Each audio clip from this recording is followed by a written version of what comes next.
आपण पाहताय महाराष्ट्र अनलिमिटेड. आपल्या सगळ्यांचं स्वागत. बुलेटिनच्या सुरुवातीला एक नजर हेडलाईन्सवर. हेडलाइंस प्रायोजक राजयोग पेंट्स, खुशियां आपकी, रंग हमारे.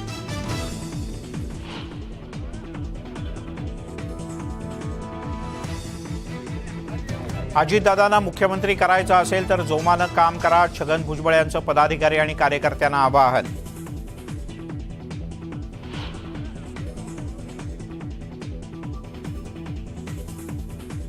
माझ्याच बंगल्यावर राष्ट्रवादी पक्षाचं नाव आणि चिन्ह ठरलं. पक्ष उभारण्यात आमचाही खारीचा वाटा. छगन भुजबळ यांचं शरद पवार यांच्यावर टीकास्त्र.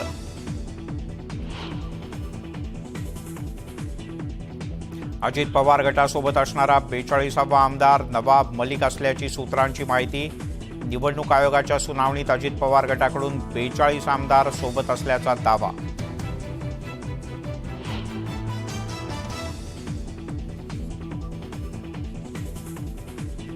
साखर कारखाना मनी लॉन्ड्रिंग प्रकरणी हसन मुश्रीफ यांना कोर्टाचा अप्रत्यक्ष दणका. महेश गुरवचा जामीन फेटाळला तर शेतकऱ्यांची फसवणूक केल्याचं कोर्टाचं निरीक्षण.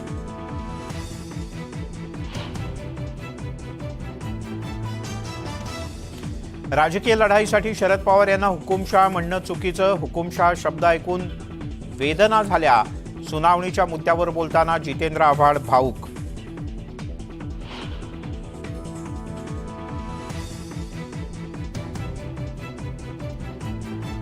संजय राऊत म्हणजे घिसीपीटी कॅसेट, तर राऊत प्रतिक्रिया देण्याच्या लायकीचे नाहीत. राऊत यांनी राज्य सरकारवर केलेल्या टीकेनंतर गुलाबराव पाटील यांचं टीकास्त्र.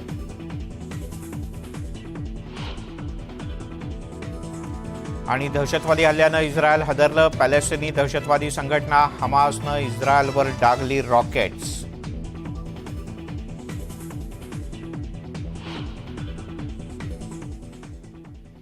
आणि आता बातम्या पाहूयात सविस्तर. सुरुवातीलाच एक राजकीय बातमी भावनेच्या राजकारणाची. शुक्रवारी निवडणूक आयोगात झालेल्या सुनावणीच्या मुद्द्यावर बोलताना राष्ट्रवादी शरद पवार गटाचे आमदार जितेंद्र आव्हाड पत्रकार परिषदेत भाऊक झाले. तसंच त्यांनी सुनावणीच्या मुद्द्यावरून अजित पवार गटावर जोरदार टीका केली. कालपर्यंत सगळ्यांसाठी विठ्ठल असणाऱ्या शरद पवार यांना सुनावणीच्या वेळेला अजित पवार यांच्या गटानं हुकुमशाह म्हटलं, याचं दुःख झालं, अशी भावना जितेंद्र आव्हाड यांनी व्यक्त केली. केवळ राजकीय लढाईसाठी असे शब्द वापरणं चुकीचं असल्याचं सुद्धा आव्हाड यांनी नमूद केलंय. कालपर्यंत जे विठ्ठल म्हणत होते, काल आमचे साहेब दैवत आहेत आम्हाला. आम्ही साहेबांच्या विषयात आमच्या मनात काहीच नाही आहे असं म्हणणाऱ्यांना मी प्रश्न विचारू इच्छितो की तुम्ही असं कसं म्हणू शकलात की साहेब हुकुमशाह आहेत.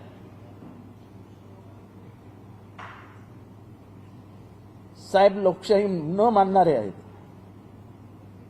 हे तुमचे वकील कसे काय म्हणू शकले?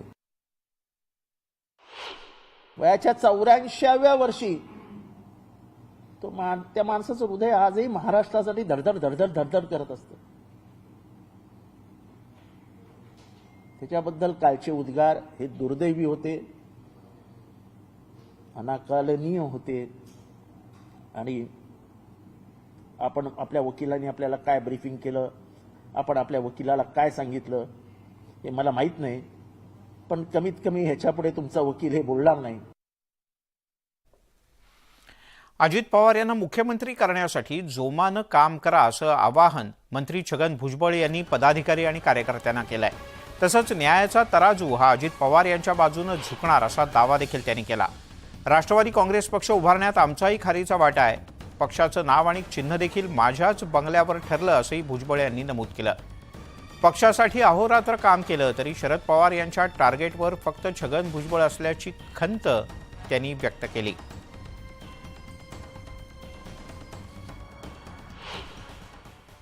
आज 43 आणि नागालँड, झारखंड सगळे आमदार, 2 खासदार आमच्या बरोबर आहेत. अहो, एक खासदार हा 3-3 लाखाचा प्रतिनिधी आहे. एवढं पाठबळ असलेले आमदार खासदार जर अजितदादा बरोबर असतील तर मला सांगा की न्याय जो आहे, न्यायाचा तराजू हा अजितदादांच्या बाजूनच झुकणार याच्यामध्ये माझ्या मनात शंका नाही. आणि आपण सगळे म्हणतात की दादा मुख्यमंत्री झाले पाहिजे, दादा मुख्यमंत्री कसे होणार? त्यासाठी तुम्हाला काम करावं लागेल. आज असलेला 45चा आकडा जो आहे हा 80-90 वर नेऊन ठेवला पाहिजे आमदाराचा. त्यावेळेला दादा मुख्यमंत्री होतील. आमचे आदरणीय नेते म्हणाले होते की पवार साहेब की मी काय कोर्ट कचेरी करणार नाही, पण आता कालपासून मी बघतोय आपण सगळे स्वतः पवार साहेबच तिकडे त्या इलेक्शन कमिशनच्या ऑफिसमध्ये गेले आणि बाहेर ते सांगतात ठीक आहे आदरणीय आमचे नेते आहे आणि ते सांगतात मी संस्थापक अध्यक्ष आहे. मग पवार साहेब मला तुम्हाला विचारायचं, मी सुद्धा संस्थापक प्रांताध्यक्ष आहे की नाही या महाराष्ट्राचा? साहेब तुमचा वाटा खूप मोठा असेल, पण आमचा सुद्धा खारीचा वाटा आहे की नाही? तिकडे अजित पवार नाशिकच्या दौऱ्यावर होते. यावेळी त्यांनी शेतकऱ्यांना दिलासा दिलाय. टोमॅटो आणि कांद्याच्या दरासाठी केंद्राकडे पाठपुरावा करू असं आश्वासन त्यांनी दिलंय. टोमॅटो कांदे रस्त्यावर फेकून भाव मिळणार नाही अशा शब्दात अजित पवार यांनी शेतकऱ्यांचे कानही टोचले. दरम्यान विकास कामांसाठी दबाव होता म्हणून सत्तेत सहभागी झालो असंही अजित पवार यांनी आवर्जून नमूद केलं. मध्ये कांदा व्यापाऱ्यांनी घेणं बंद केलेलं होतं. मधल्या काळामध्ये कांदा उत्पादक शेतकरी, कांदा कुठं पिकतो? माझ्या नाशिकमध्ये पिकतो, माझ्या पुणे जिल्ह्यामध्ये पिकतो. ठराविक भागामध्ये कांदा मोठ्या प्रमाणावर पिकतो आणि त्याच्यातून कधी भाव मिळाले तर चांगले मिळतात, कधी एकदम कांदा रस्त्यावर फेकण्याची वेळ माझ्या शेतकऱ्यावर येते.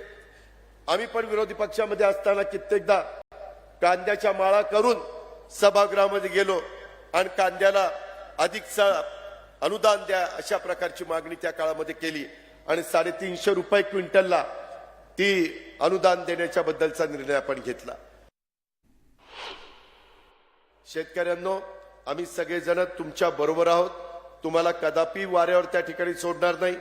जे जे राज्य सरकारला त्या बाबतीमध्ये निर्णय घ्यावे लागतील ते निर्णय एकनाथराव शिंदे आणि देवेंद्र फडणवीसांना आम्ही मिळून घेऊ आणि जिथं केंद्रामध्ये नरेंद्र मोदी साहेब, अमित शाह साहेबांच्याकडे, पियुष गोयल साहेबांच्याकडे जाऊन तिथं पाठपुरावा करावा लागेल, तो देखील पाठपुरावा करण्याच्या करता आम्ही शेतकऱ्यांचे प्रतिनिधी कुठं कमी पडणार नाही हा विश्वास देखील मी आपल्या सर्व सहकाऱ्यांना आजच्या सभेच्या निमित्तानं मी देऊ इच्छितो. उपमुख्यमंत्री अजित पवार हे नाशिकच्या दौऱ्यावर आहेत. त्यांच्या स्वागतासाठी उभारण्यात आलेल्या होर्डिंगवर आता शरद पवार नव्हे तर यशवंतराव चव्हाण यांचा फोटो लावण्यात आलाय. शरद पवार यांनी अजित पवार गटाला माझा फोटो वापरू नये असं पुन्हा एकदा सुनावलं होतं. यानंतर आता पवार यांचा फोटो वगळून यशवंतराव चव्हाण यांचे फोटो नाशिकमधल्या बॅनरवर झळकलेत. चव्हाण यांनी पवार यांना मानसपुत्र मानलं होतं. चव्हाण हे देशाचे संरक्षण मंत्री झाल्यावर नाशिकमधून लोकसभेवर बिनविरोध निवडून गेले होते. त्याच ठिकाणी अजित पवार गटानं चव्हाण यांचे फोटो बॅनरवर लावायला सुरुवात केली आहे.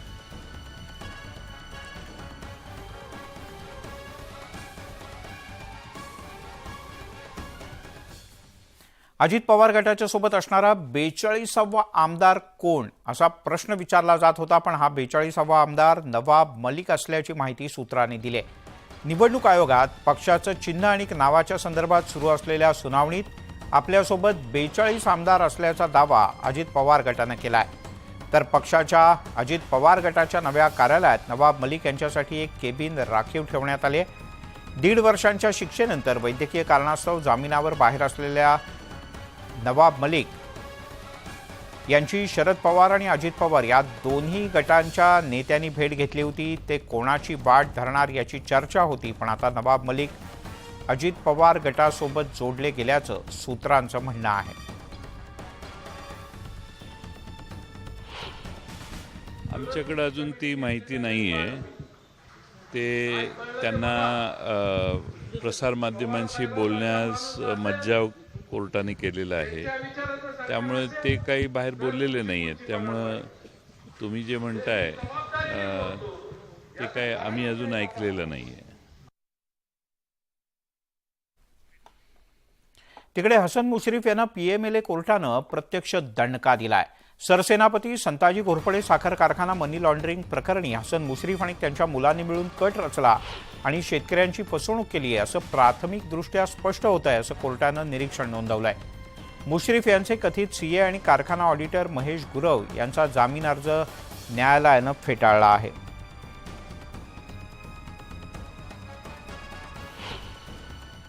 या आजारावर अजितदादांनी जे समर्थन दिलं, आता बघा अजितदादांनी जे समर्थन दिलं त्या समर्थनार्थ त्यांनी जे जाहीर केलं ते महत्वाचं आहे. बाकी इन्क्वायऱ्या चौकशा जे काही झाला पूर्व काळामध्ये ते होत राहत, त्याला काही पण आज त्यांनी समर्थन दिला देशाकरता. हे राष्ट्र निर्माणाकरता महाराष्ट्र क्रमांकावर 1 वर आणण्याकरता त्यांनी पक्षाला येण्याची आपली भूमिका व्यक्त केली आहे. त्या प्रमाणात कारवाई होत असेल, आता ते तुमच्यासोबत सत्तेत जोडलेले आहेत, तर मग इथं त्यांची कारवाई कुठं मागितली कोणी? त्यांची कारवाई जे काही त्यांच्याकडे जे हला आहे त्याचं मला पूर्ण माहिती नाही हसन मुश्रीफबद्दल काही. त्यांच्या ऑडिटरला त्यांनी बेल नाकारताना हसन मुश्रीफ यांच्यावर PLMA कोर्टाने अत्यंत गंभीर स्वरूपाचे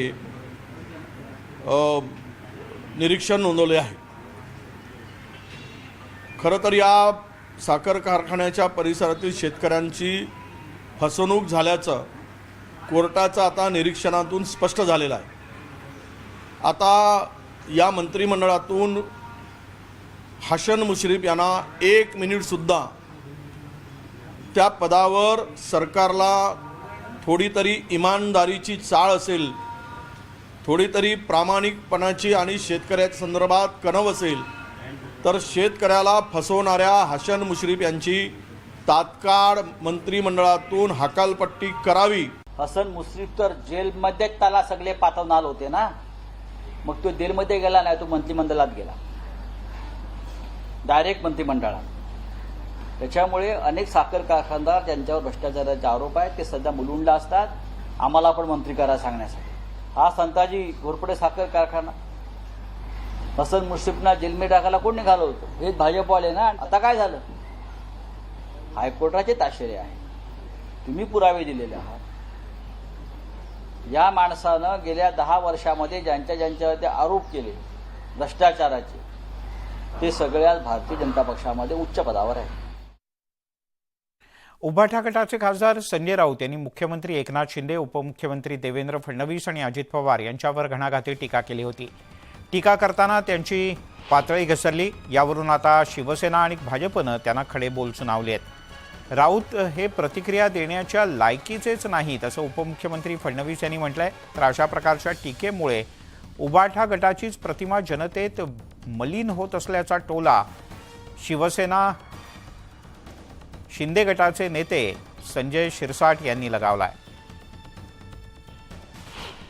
हा देवेंद्र डमरू वाजवतायत, डमडम डमडम डमडम, आणि 2 बंदर नाचतायत.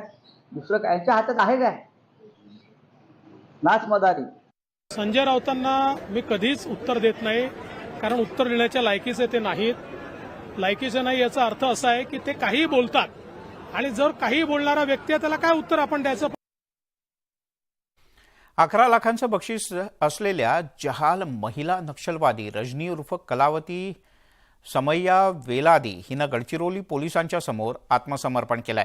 सरपंचांच्या खुनासह पोलिसांच्या सोबत 4 चकमकींमध्ये ती सहभागी होती. दरम्यान नक्षल्यांसाठी 2014 मध्ये महाराष्ट्र शासनानं आत्मसमर्पण योजना लागू केली आहे. या अंतर्गत रजनी वेलादीला पुनर्वसनाकरता केंद्र आणि राज्य सरकारकडून एकूण 4.5 लाख रुपये दिले जाणार आहेत.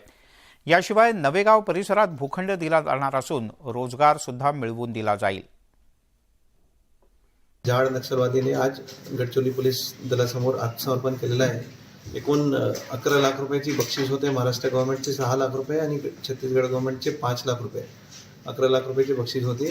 गडचिरोली पोलीसचे महाराष्ट्र शासनचे जे आत्मसमर्पणची जी योजना आहे 2014चे शासन निर्णय अनुषंगाने, त्या अनुषंगाने एकूण त्यांना केंद्र आणि राज्य शासनचे मिळून असे 4.5 लाख रुपये नवीन जीवन जगण्यासाठी ते रोख रक्कम त्यांना भेटणार आहे.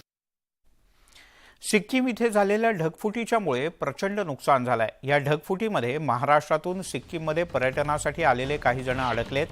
संभाजीनगर इथले 8 पर्यटक सिक्कीममध्ये अडकले असून त्यांच्याशी अद्याप कोणताही संपर्क होत नसल्याचं त्यांच्या नातेवाईकांचं म्हणणं आहे. त्यामुळे हे नातेवाईक हवालदिल झाले आहेत.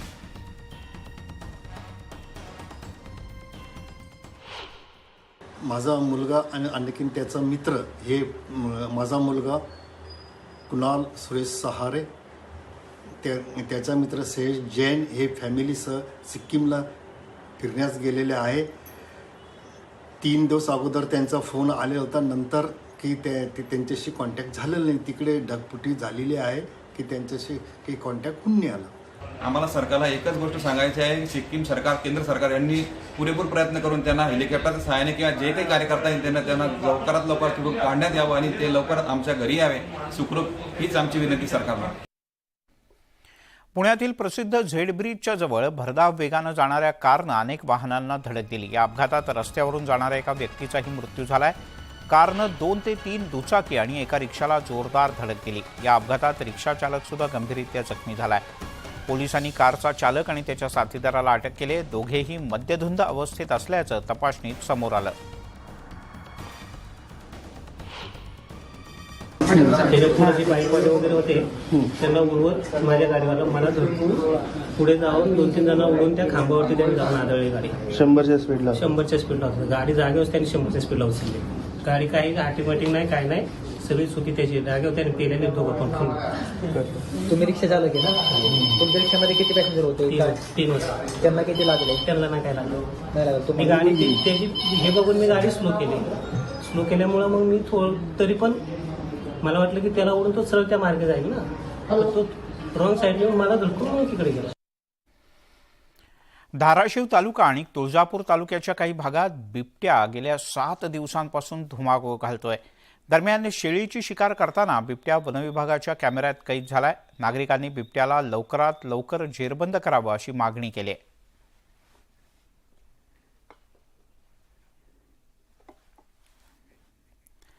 दहशतवादी हल्ल्यानं इस्रायल हादरलाय. पॅलेस्टिनी दहशतवाद्यांनी इस्रायलवर डझनभर रॉकेट्स डागले आहेत. या रॉकेट हल्ल्याची जबाबदारी हमास या दहशतवादी संघटनेनं घेतली आहे. गाझापट्टीतील पॅलेस्टिनी दहशतवाद्यांनी इस्रायलच्या दिशेने डझनभर रॉकेट्स डागली. राजधानी तेल अवीवसह संपूर्ण इस्रायलमध्ये सध्या भीतीचं वातावरण आहे. या रॉकेट हल्ल्यानंतर इस्रायलनं सुद्धा प्रत्युत्तर देऊ एक मोठा हल्ला करणं अपेक्षित आहे. इस्रायलच्या ताब्यात असलेल्या वेस्ट बँकमध्ये जोरदार लढाई झाल्यानंतर इस्रायलवर हा रॉकेट हल्ला करण्यात आला. तेल अवीवच्या गेदेरोट या भागात रॉकेट पडल्यानं एका 70 वर्षीय महिलेचा मृत्यू झालाय, तर 15 जण जखमी झालेत.